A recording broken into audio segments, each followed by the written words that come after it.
बहुत पुरानी बात है। मुगल दरबार में अकबर बादशाह बैठे थे।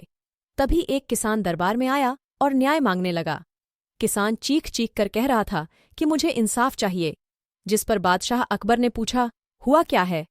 किसान ने बताया कि बादशाह में एक गरीब किसान हूँ। कुछ वक्त पहले मेरी बीवी की मौत हो गई और अब मैं अकेला हूँ। मेरे मन कहीं नहीं लगता है। बीपी की याद आती रहती है।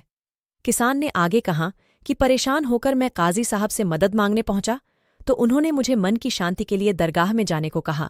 मैं दरगाह जाने को तैयार था, लेकिन फिर मुझे पूरी जिंदगी की कमाई, मेरे सोने की सिक्कों की चिंता होने लगी। अगर सिक्के चोरी हो गए तो मैं क्या करूंगा? मैंने ये बात काजी को बताई और वो तुरंत सिक्कों की सुरक्षा को तैयार हो गए। बोले कि तुम्हारे सिक्के मेरे पास सुरक्षित हैं, तुम दरगाह जाओ और इबादत करो। जब वापस लौटोगे तो सिक्के वापस ले जाना।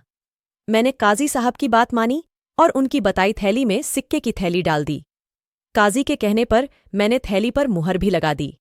लेकिन किसान के रुकने पर बादशाह ने पूरी बात बताने को कहा। किसान ने कहा कि जब मैं वापस लौटा तो काजी साहब ने थैली वापस तो दी, लेकिन उसमें सोने के सिक्के की जगह पत्थर थे। जब मैंने पूछा तो काजी साहब ने मुझे मार मारकर वहां से भगा दिया।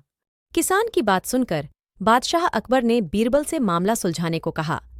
बीरबल ने किसान के हाथों से थैली ली और फिर उसके अंदर देखकर 2 दिन का समय मांगा। बीरबल ने एक फटा कुर्ता लिया और अपने सेवक से अच्छे से रफू करवाकर लाने को कहा। सेवक जब कुर्ता रफू कराकर लाया तो वो ऐसा लग रहा था मानो कि कुर्ता कभी फटा ही ना हो। बीरबल ने रफ्फू करने वाले दर्जी को बुलाया और उससे कुछ बात कर उसे भेज दिया। अगले दिन बीरबल दरबार पहुंचा। दरबार में पीड़ित किसान हाजी साहब को भी बुलाया गया था। बीरबल ने उस दर्जी को भी बुला लिया, लेकिन दर्जी का नाम सुनते ही हाजी साहब के पसीने छूटने लगे। बीरबल ने हाजी साहब से पूछा कि क्या कुछ सिलने को दिया था इस दर्जी को? हाजी साहब कुछ नहीं बोले, लेकिन दर्जी ने कहा कि हाँ, कुछ महीने पहले एक सिक्के वाली थैली मुझे सिलने को दी थी।